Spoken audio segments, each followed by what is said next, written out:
14. nodaļa. Lielās lietas sākas no mazajām. Marka evaņģēlija 6. nodaļā no 32. līdz 44. pantam aprakstīts interesants notikums par to, kā Jēzus paēdināja 5000 cilvēku. Izlasīsim to.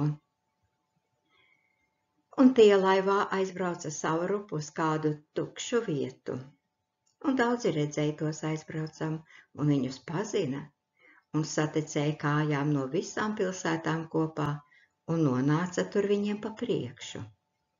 Un Jēzus, izkāpdams malā, redzēja daudz ļaužu, un sirds viņam par tiem iežēlojās, jo tie bija kā āvis, kam nav gana. Un viņš sāka tos daudz mācīt. Un bija jau vēls, kad viņa mācekļi pie tā nāca un sacīja: šī vieta ir tukša, un laiks jau vēls, atlaid tos, ka tie var noiet apkārtējos ciemos un miestos un sev pirkt ko ēst. Tad viņš atbildēdams tiem sacīja: dodiet jūs viņiem ēst. Un tie viņam sacīja: vai tad mums būs noiet un par 200 denārijiem pirkt maizi un tiem dot ēst?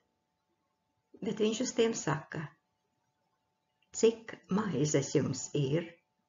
Eita un raugait. Un tie uzzinājuši saka: 5 un 2 zivis. Un viņš visiem pavēlēja pa pulkiem apsēsties zaļajā zālē. Un tie sasēdās pulciņos pa 100 un pa 50. Un viņš ņēma tās 5 maizes un tās 2 zivis, skatījās uz debesīm, pateicās un pārlauza maizes un deva saviem mācekļiem, lai tie viņiem liktu priekšā. Arī tās 2 zivis viņš visiem izdalīja. Un tie visi ēda un paēda un salasīja no druskām 12 pilnus grozus un no zivīm. Un to, kas bija ēduši no tām maizēm, bija 5000. Tā, esot tukšlešainā vietā, Jēzus sludina un māca tautu. Laiks ir vēls, un norūpējušies par to, ka cilvēki paliek izsalkuši, mācekļi nāk pie viņa ar jautājumu, kā rīkoties. Protams, viņa vēlējās sūtīt visus uz tuvējiem miestiem, lai katrs nopirktu sev kaut ko ēdamu. Bet atbildot uz to, Jēzus viņiem saka: dodiet jūs viņiem ēst. Tādā veidā tas kungs dod uzdevumu saviem mācekļiem pabarot tautu. Tieši viņiem viņš uzliek šo atbildību. Varat stādīties priekšā, kādā grūtā situācijā viņi toreiz atradās, izdzirdot savu skolotāju pavēli. Jo, lai dzirdētu Jēzu, sapulcējās milzīgs skaits cilvēku.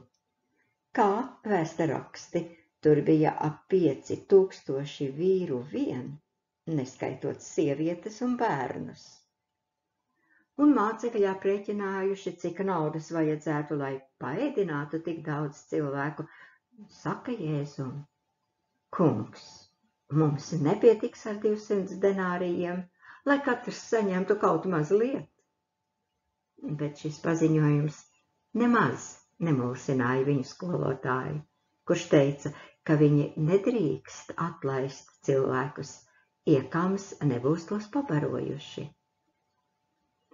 Mīļie draugi, šie vārdi, dodiet jūs viņiem ēst, skan priekš Kristus mācekļiem arī šodien. Jūs taču ziniet, ko Bībele mums saka: ejiet pa pasauli un pasludiniet evaņģēliju visai radībai. Un ja jūs sevi saucat par Dieva bērniem, tad tas ir arī jūsu uzdevums. Vai tad jūs neesat lasījuši, kā neticīgo asinis tiks atprasītas no mūsu rokām? Mūsu un jūsu uzdevums ir nest pasaulē vēsti par glābšanu, sludinot par Kristu ne tikai ar vārdiem, bet jo vairāk ar savu dzīvi un darbiem. Mūsu dzīve ir tas evaņģēlijs, ko mēs sludinām. Svēta dzīve, nevis svēti vārdi, iemanto citu dvēseles. Tieši tādus Jēzus vēlas redzēt savus mācekļus, kuriem jākļūst par dzīviem viņa lieciniekiem. Ak, nē, tas nav priekš manis, tas nav manos spēkos, es vienkārši neesmu uz to spējīgs, man tik un tā nekas nesanāks. Tādus vārdus tagad nākas bieži dzirdēt. Bet arī minētajā gadījumā tas kungs šķiet prasa no saviem mācekļiem neiespējamo, teikdams: dodiet jūs viņiem ēst.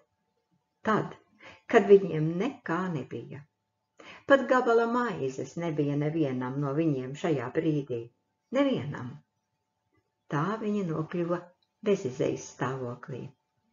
Vieni domāja, kur iet, lai nopirktu maizi, otri aprēķināja, cik tas varētu maksāt. Pazīstama cilvēcīga reakcija, vai ne tā? Jā, kas tikai neienāk prātā, ja tas kungs dod mums uzdevumu mantot visu pasauli priekš viņa. Tad mēs domājam un spriežam, kas mums būtu vajadzīgs.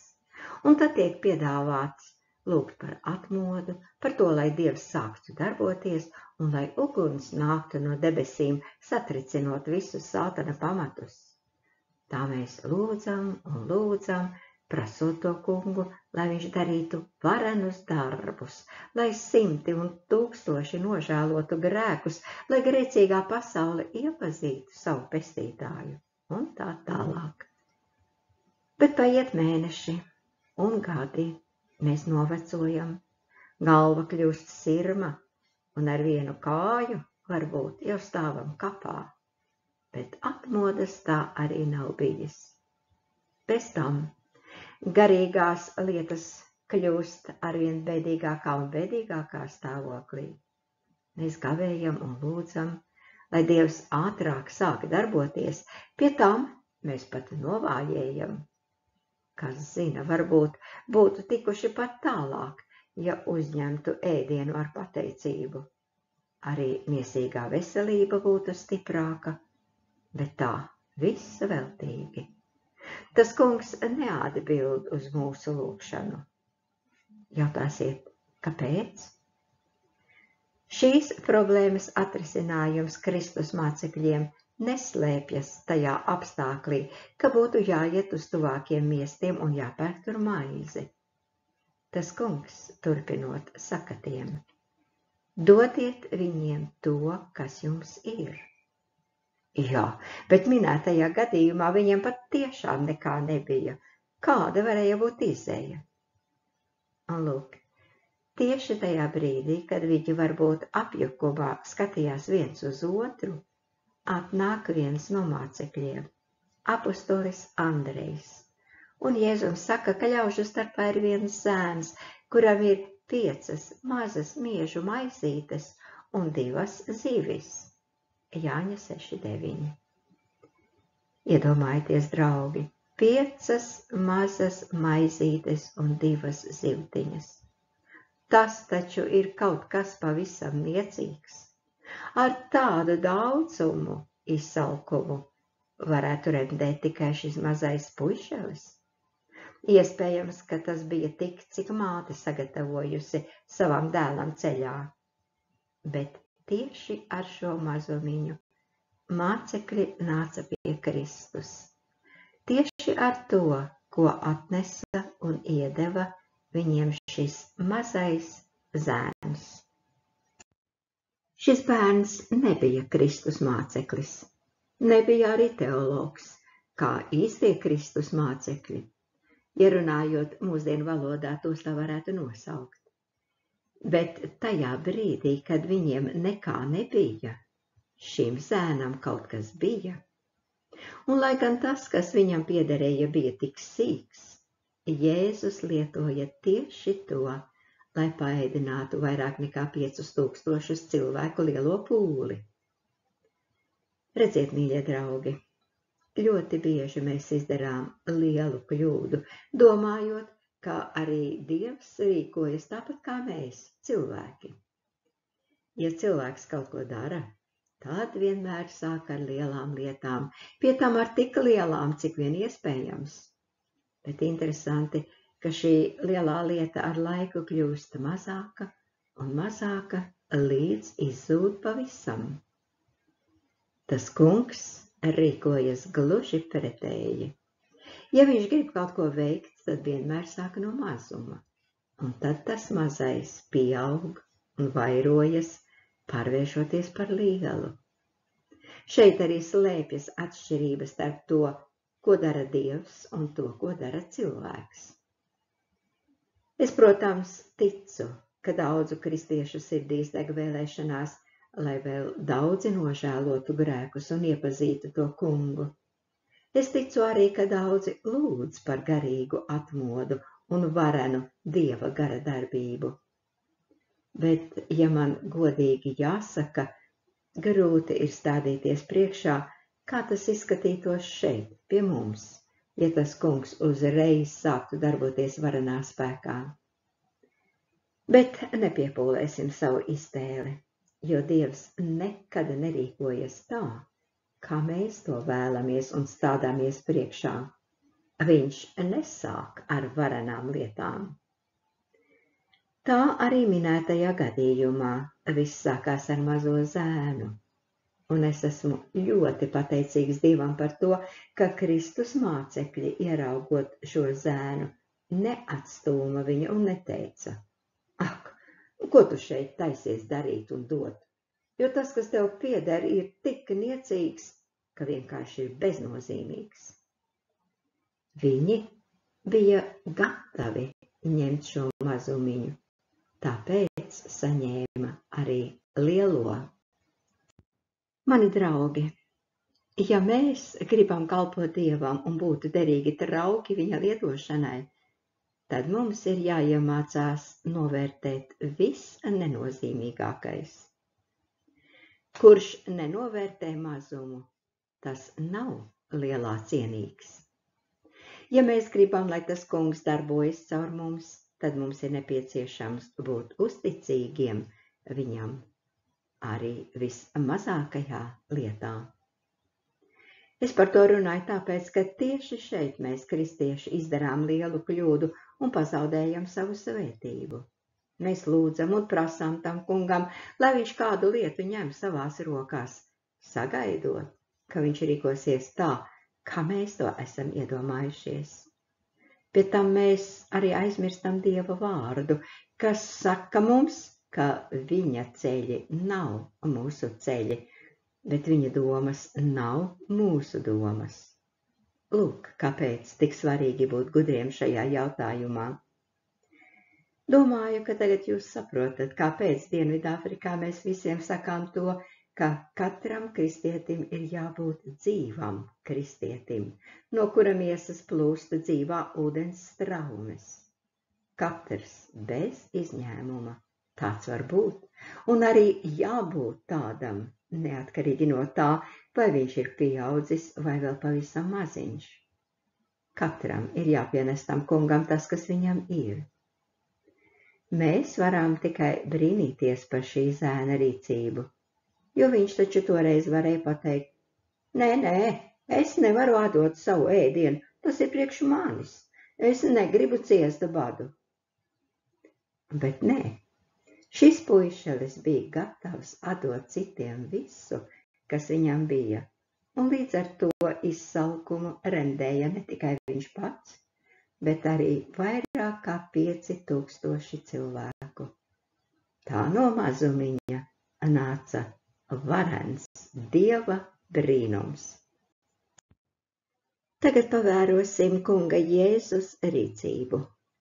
Paņēmis no zēna viņa 5 maizītes un 2 zivtiņas, viņš pacēla savas acis uz debesīm un pateicās par to Dievam.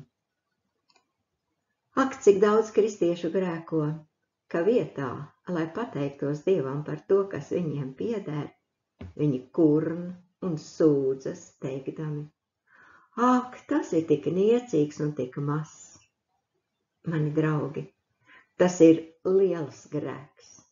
Mums ir jāpateicas Dievam par visu mazāko un vissīkākajās lietās jābūt viņam uzticīgiem. Ir kāds neliels notikums no pasaulīgo cilvēku dzīves, kur kāds jauneklis ar savu draudzeni devās pastaigāties pa parku. Parkā, apsēdies uz soliņa, viņš teica draudzenei: Ak, kaut man būtu 1000 roku, ar ko tevi apskaut. Tad naivā meitene uz to viņam atbildēja: Bet kāpēc tu neizlieto tās 2 rokas, kas tev ir? Protams, mēs kristieši tā nedarām, tā rīkojas pasaule. Bet šī meitene pateica vienu garīgu patiesību. Ak, kaut 1000 mēlēm varētu godināt mēs tevi, kungs, dziedam mēs vienā garīgā himnā, tomēr to mēli, kas mums ir, mēs nelietojam. Cik bieži var dzirdēt: Ak, ja es varētu sludināt, ak, ja man būtu dziedināšanas dāvanas, ja es būtu pie varas, ko tik es neizdarītu. Es pazinu vienu sievieti, kurai patika atkārtot: Ja es būtu vīrietis, tad jūs gan šo to piedzīvotu. Bet viņa nelietoja arī to, kas viņai bija. Cik stulbi mēs tomēr spējam būt? Laikam nav cilvēku, kuri būtu neapdomīgāki par mums kristiešiem. Ne jau velti Dieva vārdā teikts, ka pasaules bērni ir gudrāki nekā valstības bērni. Un diemžēl tā tas arī ir. Bieži vien viņi patiešām ir gudrāki nekā mēs. Ko tikai nedara pasaules bērni, lai iegūtu cilvēku dvēseles? Viņi neuzlūko šķēršļus, neapstājas grūtību priekšā, lai sasniegtu savu mērķi. Viņiem pietiek drosmes apmeklēt Dieva bērnu sapulces, lai arī tur darītu savu postošo darbu. Tā viņi kalpo savam ķēniņam. Bet ko tam kungam darām mēs, kristieši? Šai pasaulē būtu jāatrodas pie Kristus kājām. Ar ko mēs esam aizņemti? Ar ko? Mēs bēgam no grūtībām. Mums taču ir pārāk smagi. Kārdinājumi priekš mums ir pārāk spēcīgi, un mēs gribam bēgt uz turieni, kur nav velna. Bet nav taču tādas vietas, kur viņa nebūtu. Vecajā derībā mēs lasām par kādu vecu vīru, kuru jūs droši vien pazīstiet. Viņam bija 85 gadi, un, kad dalīja apsolīto zemi, viņš sev lūdza visgrūtāko vietu – kalnu, kur dzīvoja cilvēki milži. Viņu neizbiedēja pat izlūku redzētais, kuri teica: Tā ir milžu tauta salīdzinājumā, ar kuriem mēs izskatāmies kā skudras.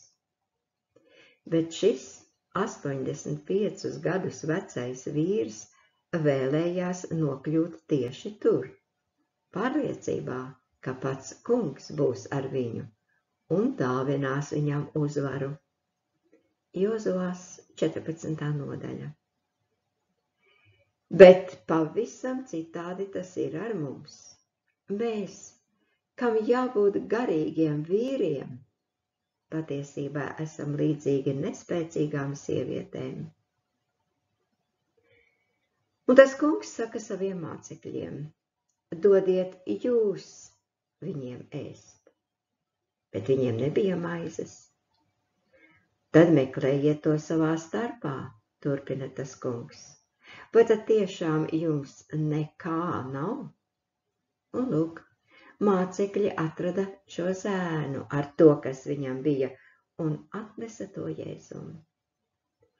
Kad viņi vaicāja tam kungam, vai nesūtīt visus uz tuvējiem miestiem, lai katrs pats nopērk sev maizi, vai paņem naudu, lai pirktu priekš visiem maizi, viņš uz to atbildēja: Es gribu to, kas jums ir. Raugaiet, kas jums ir, un lietojiet to. Ieklausīsimies uzmanīgāk šajos vārdos. Mēs esam tā tendēti, ka neievērojam to, kas mums jau pieder, bet meklējam kaut ko lielāku.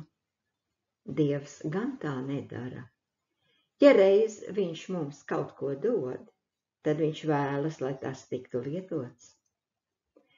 Mēs nedrīkstam atkārtot to pašu kļūdu, kuru reiz izdarīja viens cilvēks un beigās tika nosaukts par nelietīgu un slinku kalpu. Jūs, protams, atceraties šo līdzību, ko reiz stāstīja Jēzus. Tajā ir stāstīts par to, ka vienam kalpam viņa kungs deva 5 talantus, otram 2 un trešajam tikai 1. Pirmais un otrais izlietoja viņiem doto, bet tas, kuram bija tikai 1 talants, gāja un ieraka to.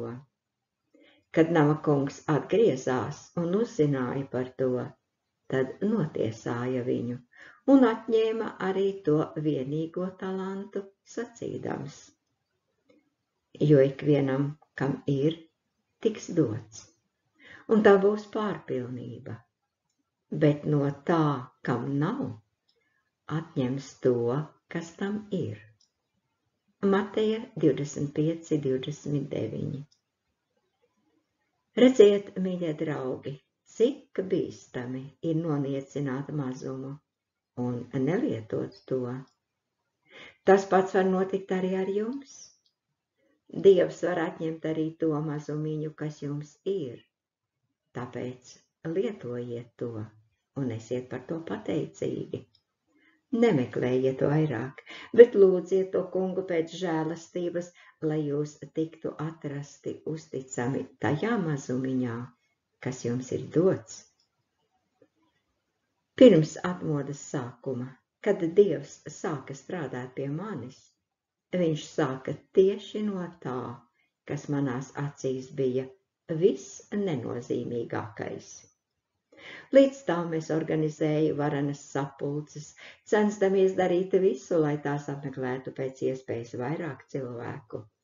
Tika drukāti 100 ielūgumu, es tos izdalīju cilvēkiem, un kad viņi atnāca, es centos pārliecināt tos pieņemt Jēzu un nodot sevi viņa rokās. Kad atmodas sākumā Dieva gars sāka darboties, tad pirmām kārtām tika norādīts uz tiem grēkiem manā dzīvē, kuri pēc manas toreizējās sapratnes bija sīkumi, un kuriem es negribēju pievērst īpašu uzmanību. Bet tieši šie pēdiņās sīkumi bija tie lapsēni, kā to nosauc Dieva vārds, kuri postīja manu vīna kalnu. Tas kungs toreiz man teica: Erlo, kāds tev labums no tā, ka tu citiem sludini, bet tava personīgā dzīve nav kārtībā? Jo tava attieksme pret vismazāko, kas tic uz mani, ne tuvu nav tāda, kādai te ir jābūt pēc rakstiem. Tas man bija kā sitiens ar rungu. Ak, es spriedu, kas man gar mazāko. Vareni cilvēki, ķēniņi, tie gan jā. Kas attiecas uz to vismazāko dumjo, neko nezinošo, kāda man tur gar viņu daļa? Bet tas kungs uz to skatās citādi. Viņš lika man saprast, ka pat vismazākajās lietās man ir jābūt uzticamam. Dieva vārds mums saka, ka cilvēks, kurš nespēj valdīt pār savu namu, nevar vadīt arī draudzi. Ja viņš nespēj pareizi sadzīvot ar savu sievu un saviem bērniem, tad kā gan viņš vadīs citus? Diemžēl, neskatoties uz šo Bībeles tiešo norādījumu, mēs, kristieši, to pieļaujam. Pie tam diezgan bieži neņemam vērā. Tādējādi dotajā jautājumā raksti priekš mums neko nenozīmē. Tas, kā ar šo jautājumu ir mūsu pašu mājās un mūsu pašu ģimenē, mums ir sīkums, kas nekādā ziņā nav saistīts ar mūsu garīgo kalpošanu, un noniecinot šos tā saucamos pēdiņās sīkumus, mēs nostājamies kancelē un lasam citiem brīnišķīgus sprediķus, nemaz nepamanot, ka tieši tad arī pazaudējam savu svētību. Mācot tautu, Jēzus gāja tik dziļi, ka pavisam tieši un bez aplinkiem teica: ja jūs neesat bijuši uzticami netaisnās mantas lietās, kas jums uzticēs patieso? Lukas 16:11. Ja naudas, finansiālajās lietās jūs neesat bijuši uzticami, tad debesu Tēvs nevar jūs svētīt arī garīgajās lietās. Tā nu redziet, no kurienes viss sākas.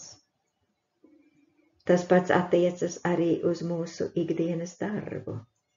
Ja tajā mēs neesam uzticami un godprātīgi, tad tas kungs nevar uzticēt mums darbu arī viņa tīrumā, viņa vīna kalnā.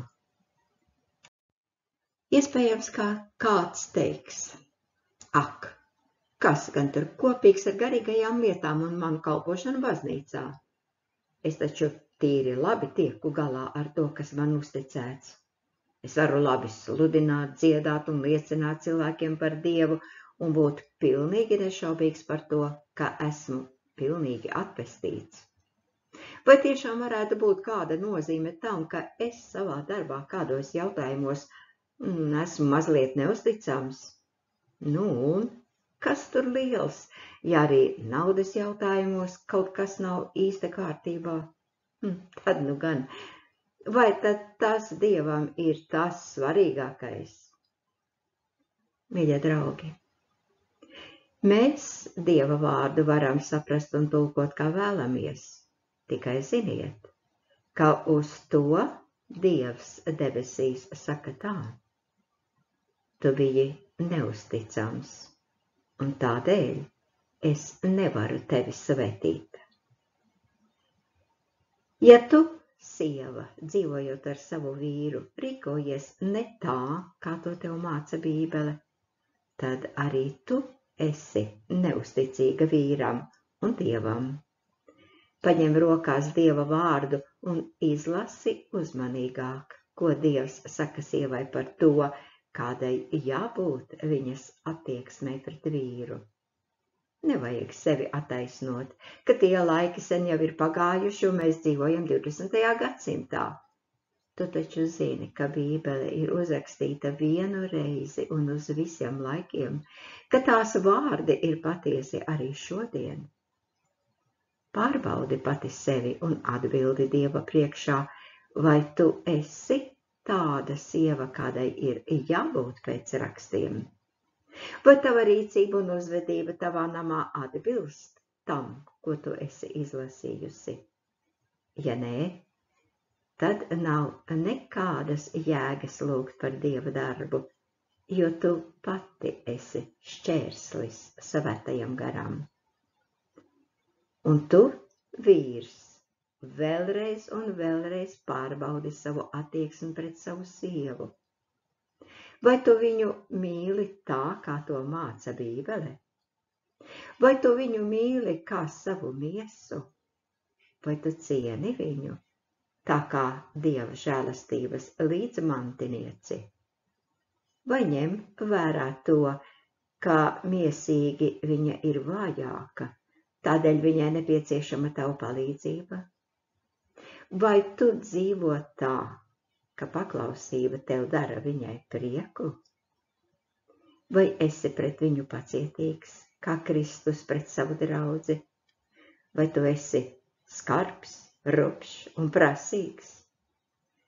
Ja tava attieksme pret sievu nesaskan ar svētajiem rakstiem, tad tavas lūgšanas nevar tikt uzklausītas paša likto šķēršļu dēļ. Vecāki, vai jūs audziniet savus bērnus Dieva bijībā? Vai viņi jūsos redz gaismu? Vai jūsu dzīve ir tāda, ka viņi gribētu jums līdzināties? Bērni, vai jūs esat iepriecinājums un mierinājums saviem vecākiem? Vai viņi var svētīt jūsu darbus un jūsu rīcību?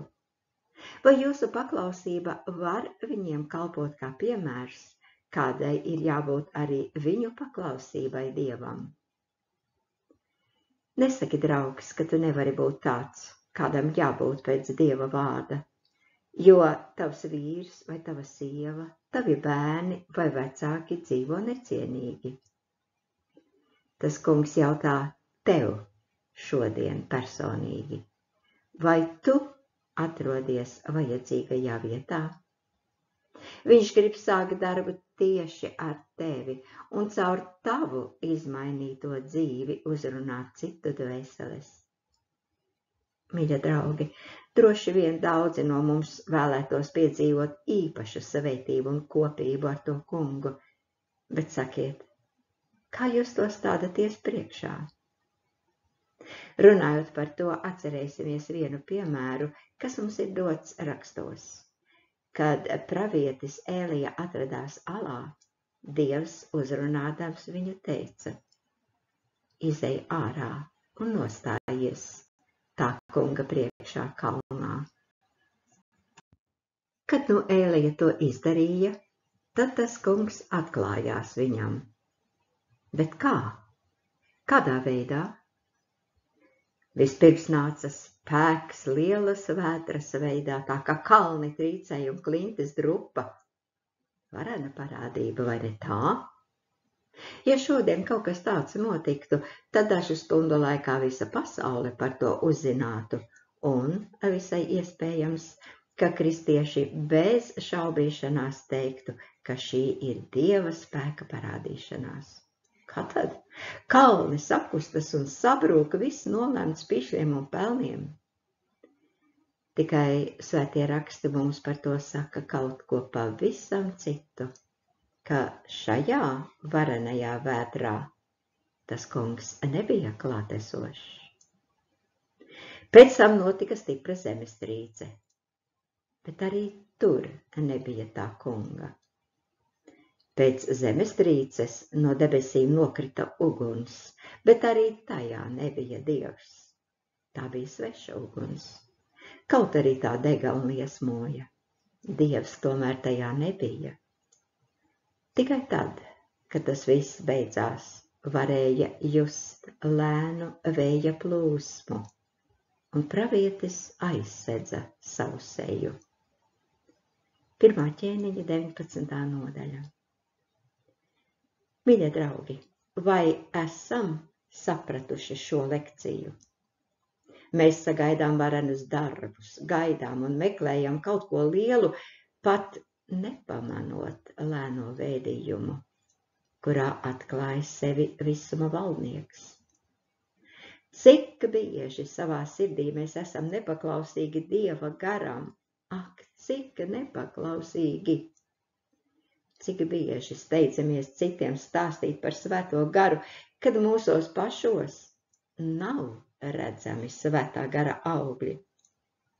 Cik gan uzstājīgi mēs spējam būt, pieprasot no tā kunga to lielo, ko vēlamies.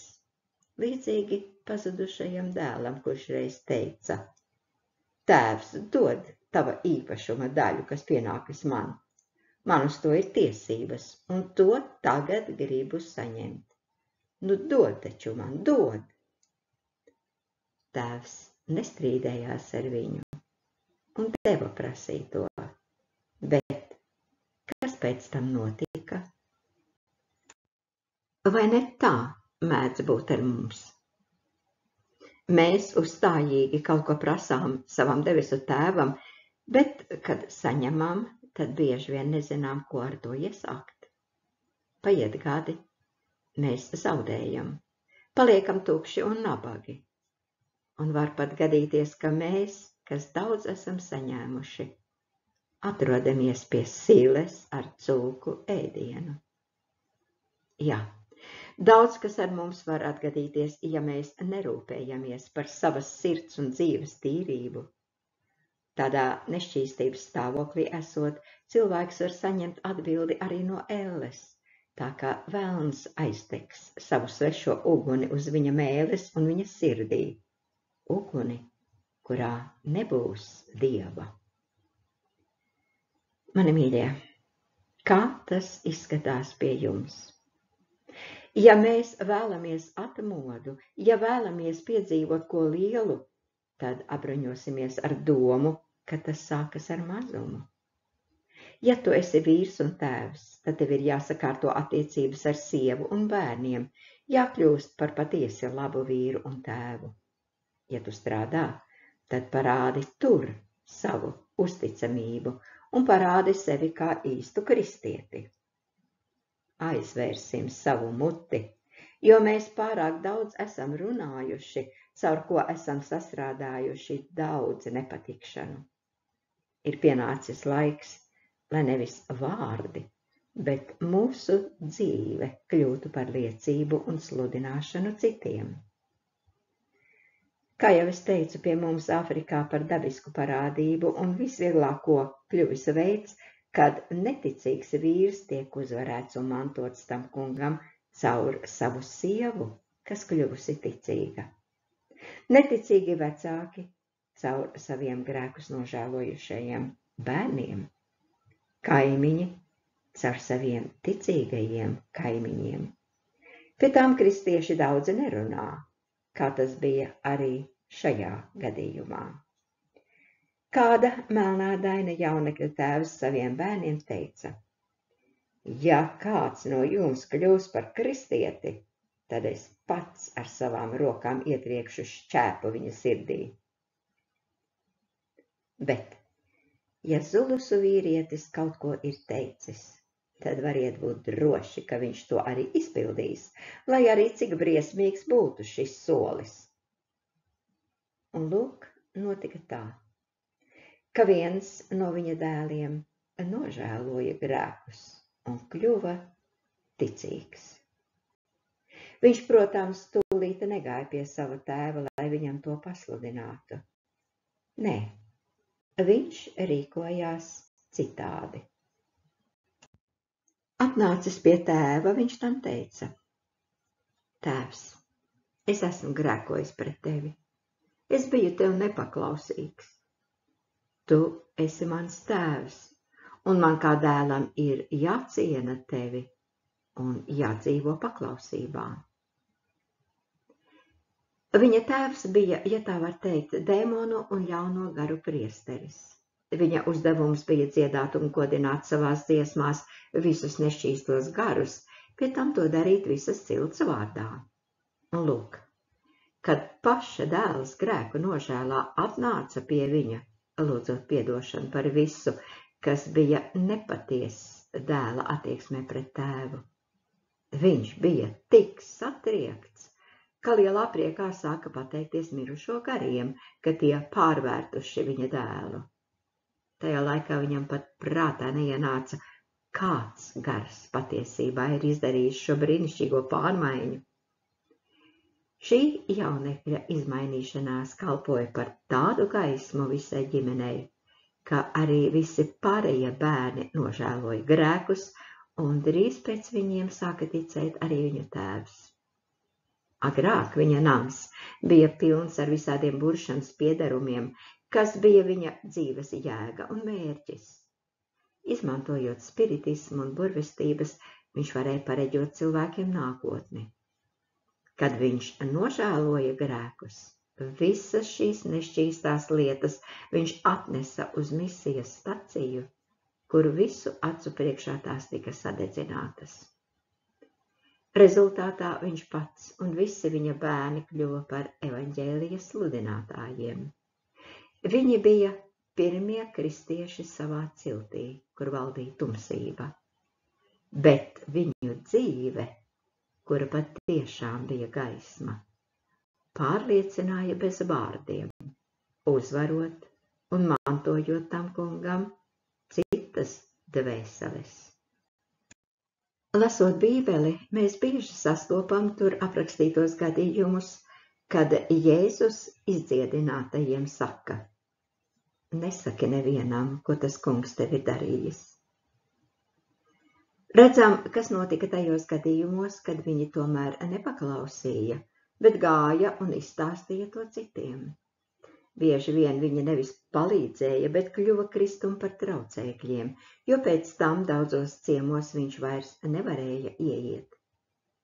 Līdzīgu, nevajadzīgu liecību rezultātā notika arī tā, ka tam kungam nācās aiziet no miestiem, kur viņš kaut ko bija darījis, un pavadīt laiku vientulībā tuksnešainās vietās. Mateja 9, 30-31, Marka 7, 36, 8, 26. Redziet, draugi, ko reizēm var maksāt mūsu liecība. Bet mēs tik bieži steidzamies pastāstīt, ko mums ir darījis tas kungs, un ar savu mērenības trūkumu tikai postu vien darām Dieva darbam. Gribu vēl teikt, ka mums, cilvēkiem, ir nosliece aizrauties ar kaut ko tādu, ko ir piedzīvojuši citi, uzskatot, ka arī pie mums ir jānotiek tieši tā. Tā spriežot, var viegli nomaldīties. Es pazīstu kādu cilvēku, kas izdzirdējis lielisku liecību no cita kristieša mutes par to, kā svētās Kristus asinis šķīstījušas viņu, kā pēc tam viss viņa dzīvē kļuvis jauns un cik dziļi viņš to izjuta un saprata. Noklausījies šo iedvesmojošo stāstu, jaunais cilvēks satraucies teica: ak, tad jau es vēl nemaz neesmu nožēlojis grēkus, jo savas grēku nožēlas laikā es neko līdzīgu nepiedzīvoju. Man taču arī kaut ko tādu vajadzēja sajust.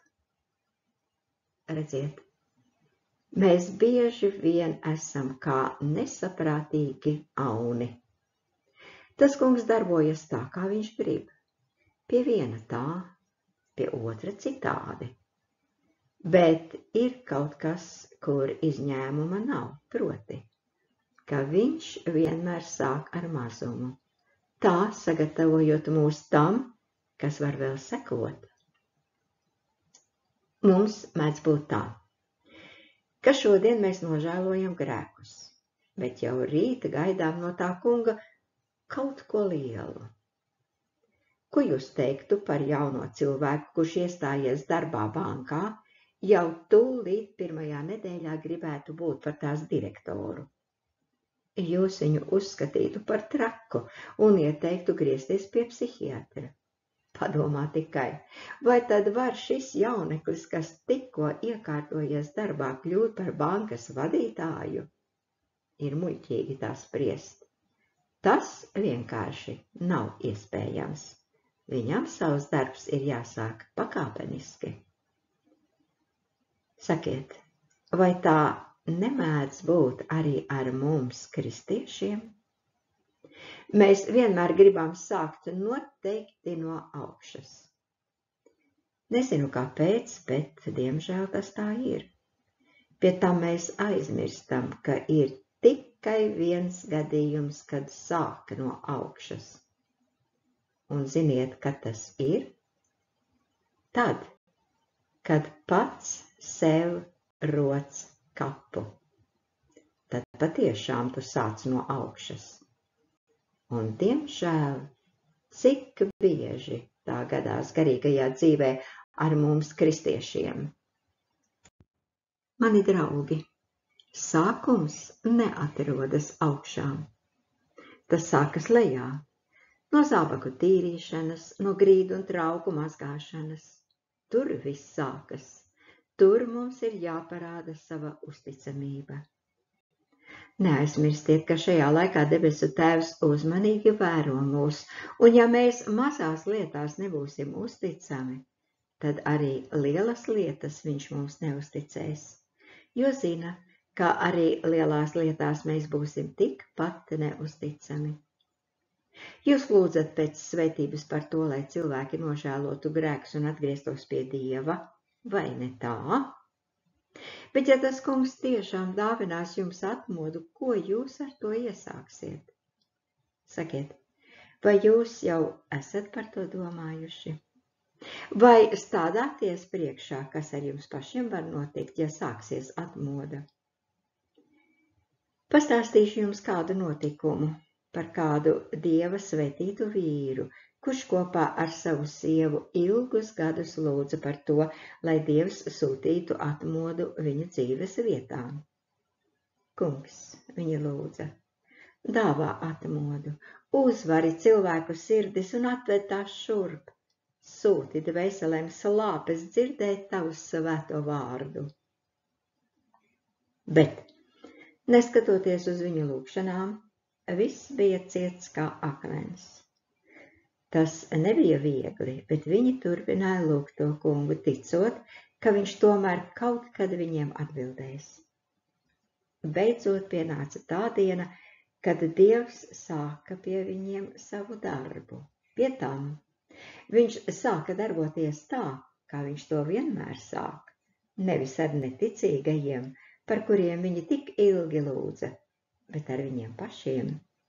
Pie tam ar tiem pašiem tā saucamajiem pēdiņās sīkumiem, kurus viņi nemanīja vai negribēja manīt. Tā viņiem nācās savest kārtībā vispirms pašiem savu dzīvi. Ak, kā viņi priecājās, kad beidzot nožēloja grēkus un atgriezās pie Dieva pirmais cilvēks. Sieva tad izvārīja vislabāko zupu, sagatavoja lepnas pusdienas kaķēniņam. Viņa līksmoja, pateicās Dievam par šo pirmo atgriezto dvēseli.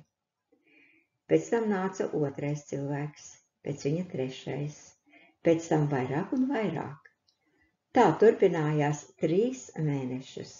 Draudze nepārtraukti auga un vairojās, dienu no dienas arvien jaunas dvēseles atgriezās pie tā kunga. Pēc 3 mēnešiem tas sasniedza tādus apmērus, ka sieva neizturēja. Reiz vīrs atgriezās mājās, vēstams līdzi vairāk kā 10 cilvēkus, kurus viņš atvedis pie tā kunga.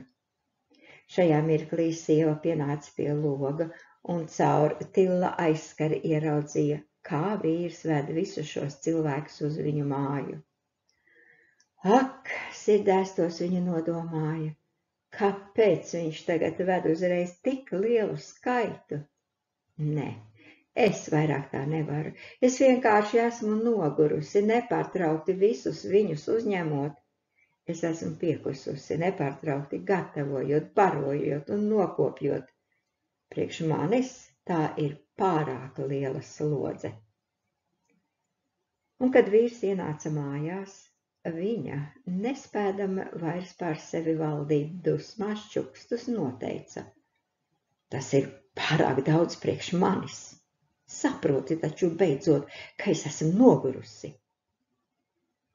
Uzlūkojis viņu, vīrs mierīgi teica: labi, ieiesim mūsu guļamistabā. Iegājis tur, viņš aicināja viņu nomesties ceļos un sāka lūgt. Ak, kungs Jēzu, piedod mums, ka mēs lūdzām par atmodu. Lūdzu, pārtrauc darboties, jo tas sagādā manai sievai pārāk daudz darba. Bet slava Dievam, kad dzirdot šos vārdus, sievai atvērās garīgās acis, un viņa nožēloja grēkus. Pieskārusies vīra precam, viņa lūdza: mīļais mans vīrs, lūdzu apstājies, nevajag vairāk tā lūgt. Un kad viņš apklusa, sieva griezdamās tagad pie Dieva turpināja: ak, Jēzu, piedod man, lūdzu tevi piedod. Tā līdz sirds dziļumiem satriekta viņa nožēloja grēkus, lūdzot piedošanu Dievam un vīram. Pēc tam tas kungs varēja turpināt darboties caur šiem diviem traukiem, glābjot vēl daudzas, jo daudzas dvēseles.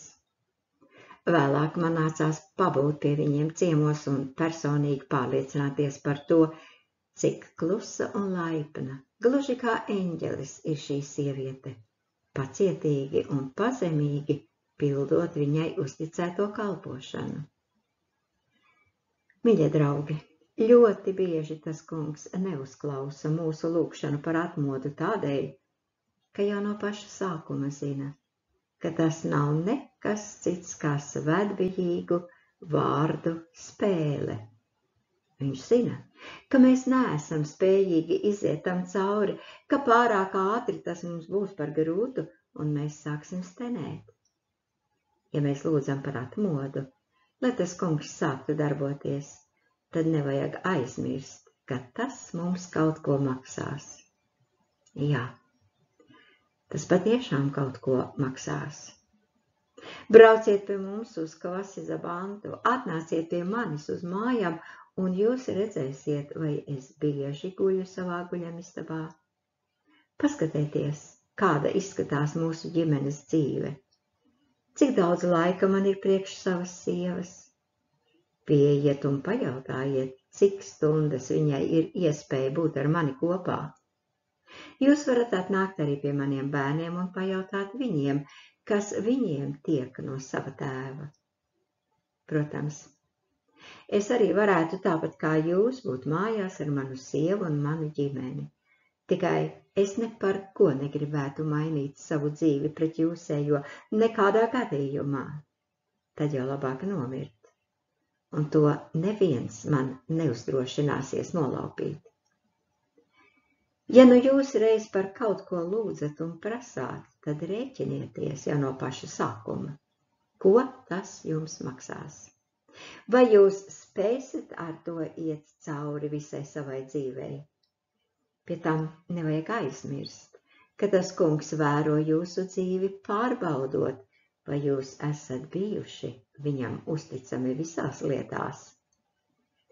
Dievs taču nav tik pēdiņās dumšs, lai uzticētu jums kaut ko ļoti lielu, zinot, ka jau pēc pirmajiem soļiem jūs pievilsiet jums uzticēto darbu un to pametīsiet. Tad viss būs pazaudēts. Dievs lieliski zina, uz ko kurš ir spējīgs un no kura var sagaidīt. Jā, vissvarīgākais ir, lai mēs būtu uzticami. Dievs nepiešķir vieglus ceļus, vēlēdamies padarīt mūs uzticamus tieši tur, kur mēs atrodamies. Tādēļ jums nav daudz jādomā par to, vai braukt uz Āfriku vai nē. Palieciet labāk tur, kur jūs esat, jo, ja tur, kur jūs esat, nevarat būt svētīti, tad arī mums būsiet par nastu. Ceru, ka ar šiem vārdiem es neaizvainoju jūs un jūsu jūtas. Protams, tāpat kā visus citus arī jūs mēs aicinām ciemos, bet tomēr gribu, lai jūs izprastu, ko es ar to domāju. Esiet par svētību priekš citiem. Bet, ja jūs tādi neesat bijuši, tad sāciet šodien un tagad. Jūs labāk zināt, kas jūsu dzīvē bijis nepatiess un kas vēl nav kārtībā. Ja tev, draugs, māte vēl ir dzīva, tad ej pie viņas un lūdz piedošanu par visām viņai nodarītajām sāpēm, par visām tevis cirstajām brūcēm. Ja tev tēvs ir dzīvs, tad ej pie viņa un saved kārtībā savas attiecības ar viņu. Sieva, dari to pašu ar savu vīru, un tu vīrs ar savu sievu. Ar to es nepavisam negribu teikt, lai jūs pārvērstu savu vīru vai savu sievu par to, kuram izsūdzēt visus savus grēkus. Sieva ir sieva. Un tev vīrs ir jābūt ar viņu vienai miesai, dzīvojot pilnīgā saticībā. Kas attiecas uz grēku izsūdzēšanu, tad esiet gudri un saprātīgi. Daži vīri izdara nopietnu kļūdu, izsūdzot sievai visus savus grēkus. Tad, kā tas praksē mums atklājies, sieva var nespēt panest tādu triecienu un gandrīz sajūg prātā no apziņas, ka vīrs uz kaut ko tādu ir bijis spējīgs. Kaut kas līdzīgs pie mums atgadījās Durbanas pilsētā. Kāds vīrs atgriezās pie Dieva.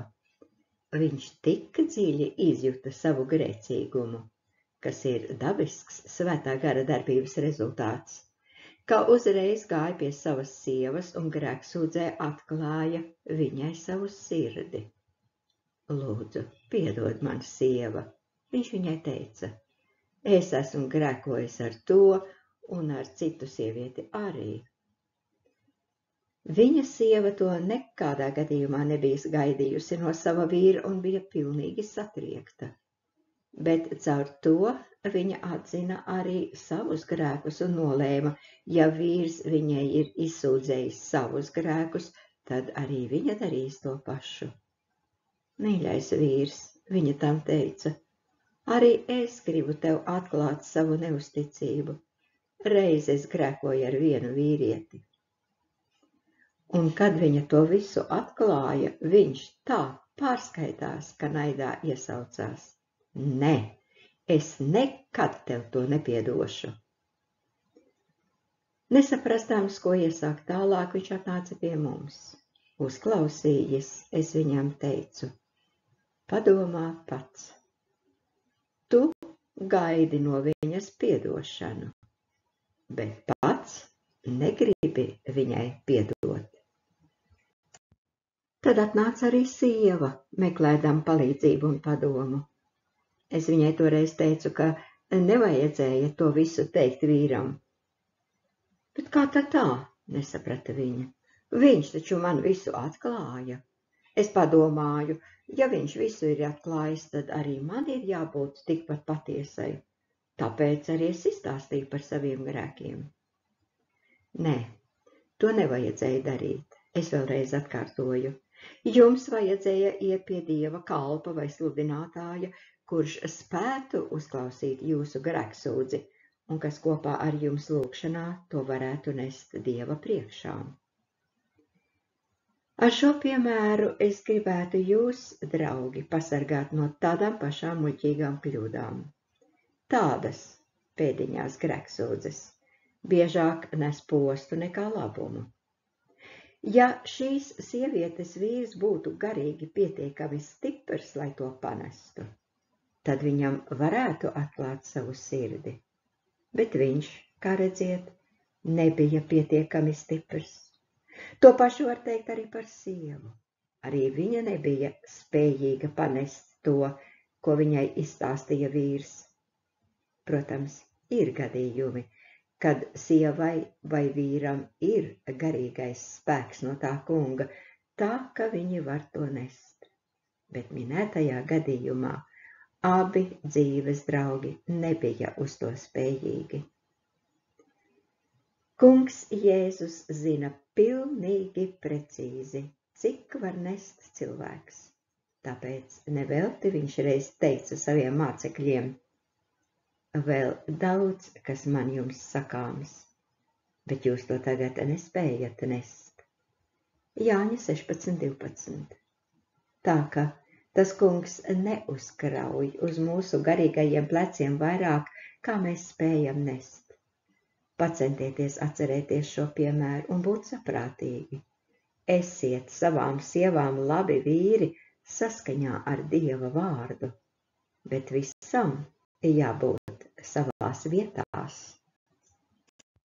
Tai sievietei es vēl toreiz pateicu, jums jāciena savs vīrs par to, ka viņš ir nācis pie jums un patiesi izstāstījis par saviem grēkiem.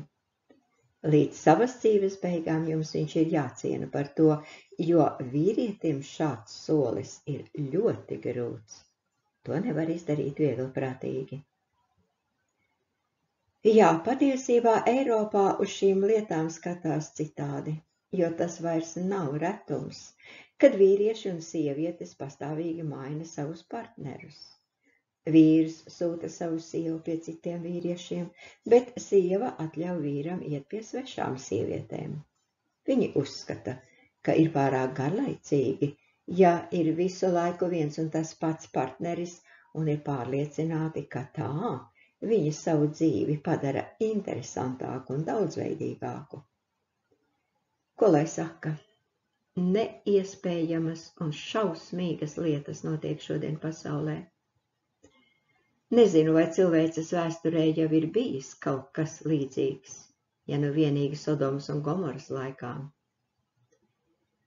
Lai pabeigtu domu par tāda veida grēksūdzēm, gribu vēl papildināt, ka gadījumā, ja vīrs zina par netiklību, kas bijusi viņa sievas dzīvē, tad sievai ir jāpasaka viņam, ka tas kungs ir parādījis, cik tas ir pretīgs grēks. Pēc tam tas ir jānokārto ar vīru. Ja vīrs nezina par šo sievas grēku, tad labāk viņam par to neteikt, bet atklāt to personīgā grēksūdzē cilvēkam, ko Dievs ir nolicis tādā kalpošanas vietā. Protams, ir tādas lietas, kuras tev sieva ir jāsaved kārtībā personīgi ar tavu vīru. Tu pati zini, kas tavā dzīvē un tavās attiecībās ar viņu ir bijis nepatiess, un tev vīrs jārīkojas tieši tāpat. Taču arī tu zini, kas tavā attieksmē pret sievu un bērniem nesaskan ar rakstiem. Katram sava dzīve jāattīra no jebkāda grēka, un pēc tam jābūt uzticamam tajā vietā, kur tas atrodas. Ceru, ka jūs saprotat, par ko es runāju. Tā, mani mīļie, tas kungs grib darīt savu darbu katrā un caur katru, neuzlūkojot vaigu. Un tāpēc nav jābūt sludinātājam. Varbūt jūsu garīgais stāvoklis ir tāds kā mazajam zēnam evaņģēlija stāstā, un to niecīgo mazumiņu, kas jums ir, Dievs var lietot tā, ka tas kļūst par to cirkstelīti, no kuras aizdegas jūsu zeme un visa pasaule. Stādieties priekšā, kā tas izskatīsies, ja jūs nostāsieties tā kunga priekšā un viņš jums teiks: tu vīrs, un tu sieva, tu meitene, un tu jaunieti, ar to mazumu, kas tev piederēja, ar tavām 2 zibtiņām un 5 miežu maizītēm es varēju dāvināt pasaulē atmodu un aizdegt garīgo uguni, bet tu to paturēji priekš sevis. Tu biji neusticams mazumā, jo tu negribēji atdot citiem to, kas tev piederēja un kas tev bija dots. Mīļie draugi, nelūdziet pēc lielām lietām, bet lūdziet pēc žēlastības, lai jūs būtu uzticami tajā, kas jums jau pieder. Tad tas kungs jums dāvinās vairāk nekā jūs prasāt. Lielas lietas sākas no mazām. Tikai tā mēs iemantojam svētību. Tici, brāla un māsa, ka tu to nesaņemsi, ja pastāvīgi tikai lūgsi un prasīsi: kungs svētī mani, parād man savu žēlastību, dari pie manis to darbu, ko tu esi nodomājis. Liecies mierā, jo tie ir tikai vārdi. Esi uzticams tajā, ko tev ir dāvinājis debesu Tēvs, un tajā, kas tev jau pieder, lai cik sīks un nenozīmīgs tas tev arī neizskatītos. Tieši tas kļūst tev par svētību. Melnie zulusi saka tā: svētība neizpaužas ar to, lai stāvētu ļaužu pūļu priekšā un sludinātu viņiem par patiesību, bet ar to, lai parādītu uzticamību darbā, kuru tev Dievs ir uzdevis, vai nu tas ir mazs vai liels. Šodien es atceros par to, kā viss izskatījās, kad es pirmo reizi no Dienvidāfrikas atbraucu uz Eiropu. Tas bija 1974. gadā. 1869. 1880. gados mūsu senči izbrauca no Eiropas uz Āfriku, un lūk, pēc 100 gadiem mēs atkal apciemojām Eiropu. Pirmajā sapulcē man bija tikai 2 apmeklētāji, un šiem 2 es sludināju. Nākamajā kalpošanā viņiem pievienojās vēl 3, 2 pieaugušie un 1 bērns. Ieraudzījis savā priekšā šos 5 cilvēkus, es nodomāju, tas jau ir daudz. Kā priecājās manas sirds, ka tas kungs jau darbojās. Es pametu tūkstošus Āfrikā un atbraucu uz Eiropu, lai sludinātu evaņģēliju 2 vai 5. Ja spriež cilvēcīgi, vai tad tas nav muļķīgi? Bet toreiz es pacēlu uz lūgšanas rokām šīs 5 dvēseles, pacēlu acis uz debesīm, pateicos Dievam par viņām. Tam tas kungs mūsu Āfrikā ir iemācījis, un tam viņš mani māca pastāvīgi būt pateicīgam par mazumiņu. Tā rīkojoties, mēs kļūstam par brīnuma lieciniekiem, kad tas kungs svētī un vairo mazumu, pārvēršot to par daudzumu. To mēs piedzīvojām ne tikai garīgos jautājumos, bet arī materiālās lietās.